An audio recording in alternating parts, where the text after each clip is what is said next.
Hello everyone, welcome back to my channel দেশি blog চ্যানেলে সবাইকে স্বাগতম। আশা করি কাছে দূরে যে যেখান থেকেই আমার এই আজকের ব্লগ ভিডিওটা দেখতেছেন সবাই ভালো আছেন। আল্লাহর অশেষ রহমতে আমিও কিন্তু বেশ ভালো আছি। সকাল থেকেই ব্লগটা শুরু করছি, আর সকাল মানে আমার একবার হইলেও ছাদে যাইতে হবে। তো সকালবেলা ছাদে গেলে একটু রোদও লাগা যায়, আবার গাছগুলারও দেখা যায় যে কোন গাছে পানি দিতে হবে কোন গাছে দিতে হবে না। এই তো কালকে রাত্রে যে থালা বাসনগুলা ধুয়ে আমি পানি ঝরাতে দিয়েছিলাম সেগুলো এখন তুলে নিচ্ছি। এখানে যে বড় বড় হাঁড়ি পাতিলগুলো থাকে টেবিলের উপরে দিই, আর ছোট জিনিসগুলোর জন্য কিন্তু রান্নাঘরে মানে র্যাক আছেই থালা বাসন ধুয়ে রাখার জন্য, পানি ঝরার জন্য। তো এই যে প্লেট, তারপরে কিছু দুইটা মগ, এই সব কিছু কিন্তু সুমাইয়া গিফট পাইছে। ওর যে বাচ্চাগুলো আসছিল পরে ওরা এগুলা গিফট করছে ওকে, আর চকলেট তো পাবেই। তো সেইটাই আর কি আমি একটু দেখালাম। আর এখন টেবিলটা ভালো করে একটু পরিষ্কার করে নিচ্ছি। সুমাইয়া এখানে ঘুম থেকে উঠে এসে বসে ও যে মগ দুইটা গিফট পাইছে সেই মগ দুইটা নিয়ে নাড়াচাড়া করতেছে, বলতেছে জন্মদিন আমার আর উপহার তোমার। এমনটাই হয়, আমার প্রত্যেক জন্মদিনে তুমি বেশি লাভবান হও, কেউ আমার রিলেটেড জিনিস দিলে তোমার রিলেটেড জিনিস বেশি দেয়, এরকম বলতেছিল। তো টেবিলটা ভালো মতো পরিষ্কার করে নিয়ে এখন একটু ভালো মতো দেখিয়ে দিলাম। আর এই যে লাকি ব্যাম্বো গাছের পাতাগুলো শুকায় গেছে, তো কয়দিন থেকে ভাবতেছি যেগুলো কেটে দিব, সময়ই হচ্ছিল না। এই যে গাছগুলাতে হাত দিলে আমার বেশ ভালো সময় এখানেই ব্যয় হয়, কারণ এই যে পাতাগুলা কেটে দেওয়ার পর এখন গাছটা তো পরিষ্কার না করা পর্যন্ত আমি আর শান্তিও পাবো না, স্বস্তিও পাবো না। তো সেই জন্য আমি সহজে হাত দেই না, যখন হাত দিই ভালোই কিন্তু সময় যায়। আর অনেকগুলা পাতা এখানে শুকাইছে একটা ডালেই, এই ডাল দুটো কিন্তু মাশাআল্লাহ দিলে কোনো সমস্যা নাই, শুধু এই ডালটাতেই সমস্যা। তো এই ওয়েদারে গাছের পাতা এরকম শুকাবে, এটা স্বাভাবিক ব্যাপার, এটা নিয়ে কিন্তু কোনো টেনশন করা যাবে না। যারা নতুন নতুন একটু গাছ লাগায় তারা দেখি বেশ চিন্তিত হয়, গাছ কেন বড় হচ্ছে না, গাছ কেন গ্রো করতেছে না। সবাই সবার নিজ গতিতেই কিন্তু বড় হয়। তো সেইটাই, পাতাগুলা তো আর ফেলে দিব না, ওগুলা রেখে দিব, ওগুলা দিয়েই আমি আবার সার বানাই। এত মাটি তো আর কেনা যায় না। তো এই পাতা টাতা তরকারির যে বাসনা থাকে, চা পাতা, ডিমের খোসা, এগুলা দিয়েই কিন্তু ভালো মাটি তৈরি হয়, আর ওগুলা কিন্তু গাছের জন্য অনেক ভালো।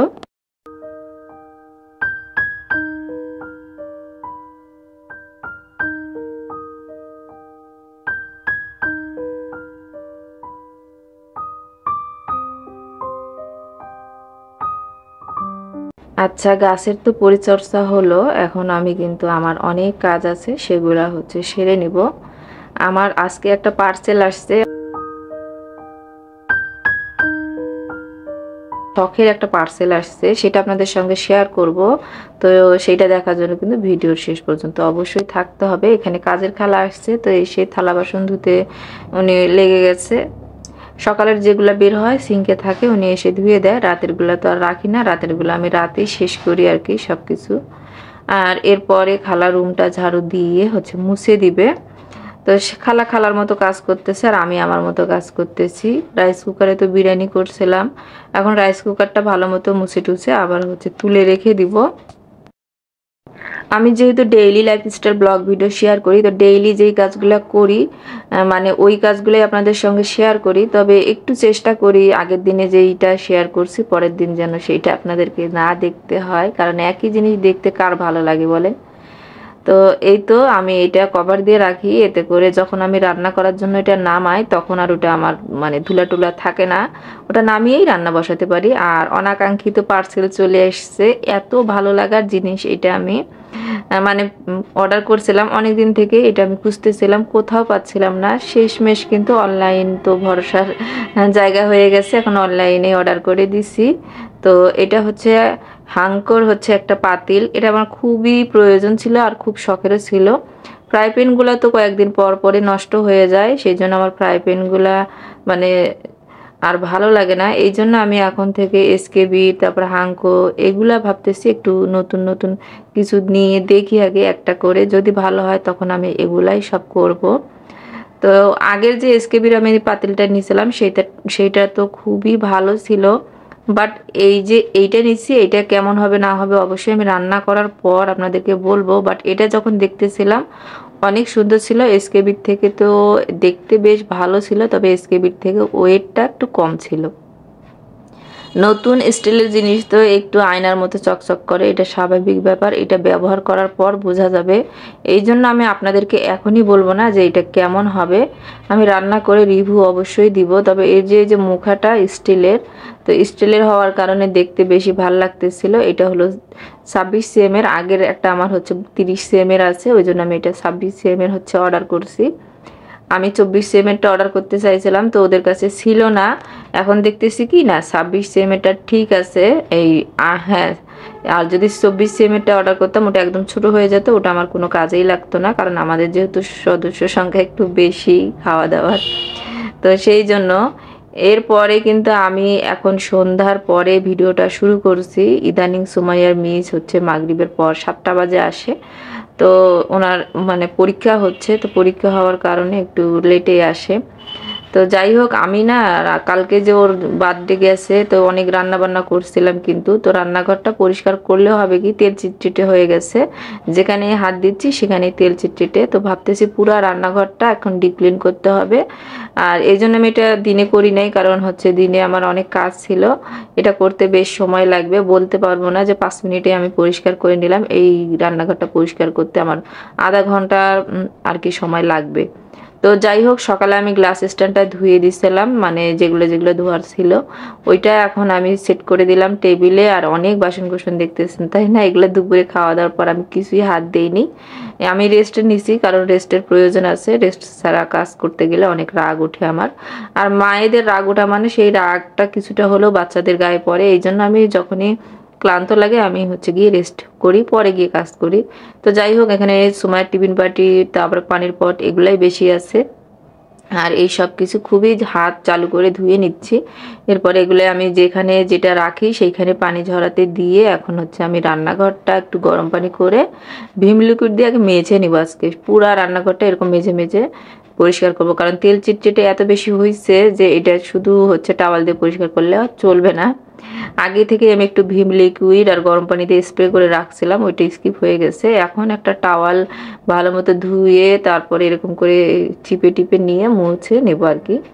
তো আমি যেভাবে কাজ করি সেভাবেই শেয়ার করতেছি। আসলে যখন অনেক বেশি তেল চিটচিটে হয় তখন আর কোনো স্প্রে দিয়ে শুধু কিন্তু রান্নাঘর পরিষ্কার করে শান্তি পাওয়া যায় না। হয়তো পরিষ্কার হয়, কিন্তু মনটা আমার মানে না এরকম মেজে মেজে পরিষ্কার করলে ভালো লাগে।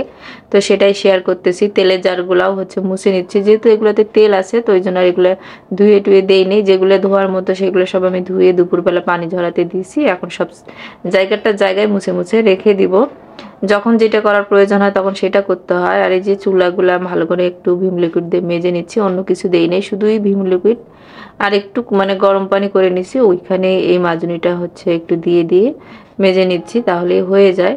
আর এই যে টাওয়ালটা দেখতেছেন এটা কিন্তু বেসিং টাওয়াল ছিল, তো বেসিং টাওয়াল থাকার কারণে এই টাওয়ালটা কিন্তু বেশি দিন ব্যবহার করা হয়নি, হয়তো টাওয়ালটার এই সমস্যা, অনেক তিলা পড়ছে। ওইটা এখন আমি কিচেন পরিষ্কার করার কাজে লাগিয়েছি। আমি তো এমনই করি, একটা জায়গার জিনিস আরেকটা জায়গার কাজে লাগিয়ে দিই। তো এইভাবেই কাজ করি। সংসার খরচ বাঁচাতে গেলে কিন্তু অনেক টেকনিক অবলম্বন করতে হয়, শুধু খরচ কমালেই চলে না। তো যাই হোক, এই যে এইটা টাওয়ালটা দিয়ে আবার কিচেন পরিষ্কার করা খুবই ভালো হয়। আর ছোট কিচেন তো সবসময় পরিষ্কার না থাকলে কিন্তু আসে কাজ করতেও ভালো লাগে না। আচ্ছা, আমার বাসায় কয়েকদিন আগে বলছিলাম না অনেক মাছি হয়েছে, একটু হলেও মাছিটা কমছে। কেন অনেক মাছি হয়েছে সেটা কিন্তু আমি বুঝতে পারছি পরে। তো আপনারা যদি জানতে চান অবশ্যই পরের ভিডিওতে শেয়ার করবো আমার বাসায় কেন এত মাছি হয়েছিল। তো অনেক মাছি কমে গেছে ইদানিং, এখন 2-1টা রান্নাঘরে দেখা যায়, ডাইনিং টেবিলে বা অন্য কোথাও আর মাছি দেখা যায় না। তো এই তো এগুলা আমি পরিষ্কার করে নেব। আর এই কাঁচের জারগুলা যেগুলো ছিল এগুলো সকালে আমি একটু পরিষ্কার করছি, এখন আর করব না। তো এই সাইডের যেগুলো আছে এগুলো সব মেজে টেজে ভালো মতো পরিষ্কার করে নিচ্ছি। রান্নাঘর কিন্তু পরিষ্কার না থাকলে ভালো লাগে না। আর সুন্দর টিপটপ রান্নাঘর সব নারীদেরই কিন্তু স্বপ্ন, আর সেই স্বপ্নের রান্নাঘর সাজাতে অনেক কষ্ট করা লাগে, অনেক ত্যাগ স্বীকার করা লাগে। তো একটু একটু করে টাকা জমিয়ে খরচের টাকা বাঁচিয়ে তারপরে আমার রান্নাঘরের এই ছোট ছোট জিনিসগুলো কিন্তু আমি করছি। তো এগুলা কোনোটাই আমার বর আমাকে দেয় নাই, যেটা দেয় নাই মানে চাইলে দিত, কিন্তু এই ছোট ছোট জিনিসের জন্য ওনার কাছে টাকা চাইতে খারাপ লাগে। এই যে এইখানে যে আমি চামচ হোল্ডারটা আছে এটাও ধুয়ে দিয়েছিলাম, আর এই চামচ হোল্ডারটা আমার উপরে যে স্টিলের হচ্ছে র্যাকটা আছে ওইটার সঙ্গে ছিল, তো ওইটা আমি এখানে রেখে দেই। এখানে রাখলে একটু সুবিধা হয় এই জন্য। তো এখানে আমার এই যে ছোট ছোট ছুরি টুরিগুলো আছে, চাকু যেটাই বলেন বা নাইফ, সেগুলো রাখি। তারপর বড় যে হাতা খুন্তি আছে সেগুলো রাখি, আর চামচগুলো আলাদা জায়গায় রাখি। তো সেগুলো এখন সব রেখে দিচ্ছি। এগুলো আমি ধুয়ে দিয়েছিলাম দুপুরবেলা, বললামই তো। তো এইভাবেই কিন্তু বুদ্ধি করে আমি কাজ করি, নিজের শরীরের উপর প্রেশার দেই না, মাথার উপরও প্রেশার দেই না, আবার কাজগুলোও কিন্তু আমি এই টেকনিকেই করি। এতে করে আমার রান্নাঘরটা সত্যিই সুন্দর থাকে, টিপটপ থাকে, পরিষ্কার থাকে, একদমই তেল চিটচিটে থাকে না। তেল চিটচিটে হলে তো আমি ওই জিনিসটা ওইভাবে রাখবোই না, ওটা পরিষ্কার না করা পর্যন্ত আমার কিন্তু শান্তি হয় না। এগুলা কিন্তু খালাকে দিলে খালাই পরিষ্কার করে দিত, বাট ওনার পরিষ্কার করা তো আমার মন ভরবে না, এই জন্য নিজের হাতে এগুলা পরিষ্কার করি, এতে আমার শান্তি লাগে আর কি। আর এই ডিব্বাগুলা ভালো করে হচ্ছে মুছে নিছি, এখন হচ্ছে রেখে দিলাম। আমি যখন ভয়েস দিচ্ছি তো এইখানে হচ্ছে মানে ইটের যে হচ্ছে ট্রাক্টরগুলো হয় সেগুলো আসতেছে, এই জন্য অনেক বেশি নয়েজ পাবেন। তো আমি আর ভয়েসটা কাটতেছি না, ইদানিং আমি ভিডিও সময় মতো রেডি করতে পারতেছি না, এখনই আমাকে ভয়েস দিয়ে ভিডিওটা রেডি করতে হবে। তো এই তো আমার তেল চিটচিটে রান্নাঘর আমি একদম মনের মতো করে পরিষ্কার করে গুছিয়ে নিলাম। আর রান্নাঘর সুন্দর মানে একটা মেয়ের মনে শান্তি। আসলে আমি তো এরকমই, পরিষ্কার না থাকলে আমার ভালো লাগে না।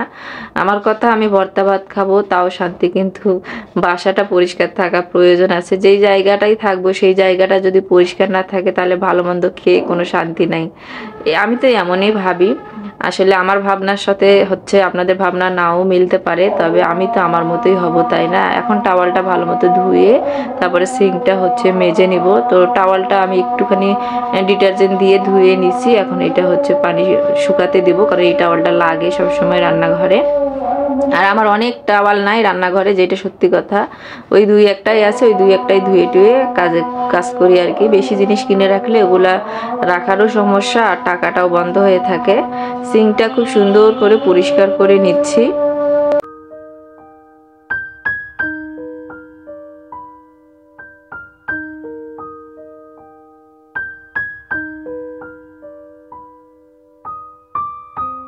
যেহেতু আজান দিচ্ছিল ভয়েজের সময়, ওই জন্য আবার আজানের পরে আসলাম। তো যাই হোক, এই তো সিঙ্কটা দেখতে পাচ্ছেন এত সুন্দর করে পরিষ্কার করে নিচ্ছি। একটা কথা বলি, কোনো বাসায় জানার সেই বাসার রান্নাঘরটা পরিষ্কার থাকে তাহলে বুঝতে পারবেন সেই বাসার যে বউ আছে সে খুব ভালো মতো পরিষ্কার পরিচ্ছন্ন থাকে এবং গোছালো। আমার কাছে মনে হয় রান্নাঘর দেখেই বোঝা যায়। আগের মানুষ বলতো বউ দেখতে গেলে যার রান্নাঘর পরিষ্কার সেই বাড়ির মেয়েকে দিয়ে ছেলের বিয়ে দেওয়া যায়, কারণ সে পরিষ্কার পরিচ্ছন্ন থাকে এবং থাকতে পছন্দ করে। রান্নাঘর পরিষ্কার করে নেওয়ার পর নিজে একটু হাতটা ভালো মতো হ্যান্ড ওয়াশ দিয়ে পরিষ্কার করে নিলাম। এরপরে হচ্ছে এখন রান্নাঘরটা আপনাদেরকে একটু দেখিয়ে দিব।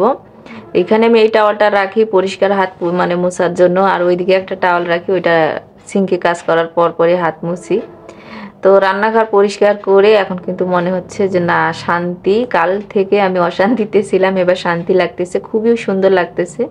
নিজের কাছে যদি ভালো লাগে তবেই না সবার কাছে ভালো লাগবে, তাই না? আর আপনারাও কমেন্ট বক্সে জানাবেন যে আমার রান্নাঘরটা এখন কেমন লাগতেছে। আমার কাছে তো মাশাআল্লাহ দিলে ভালোই লাগতেছে।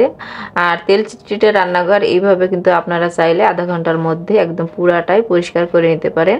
আজকের ব্লগটা এখানে শেষ করে দিচ্ছি। আল্লাহ হাফেজ।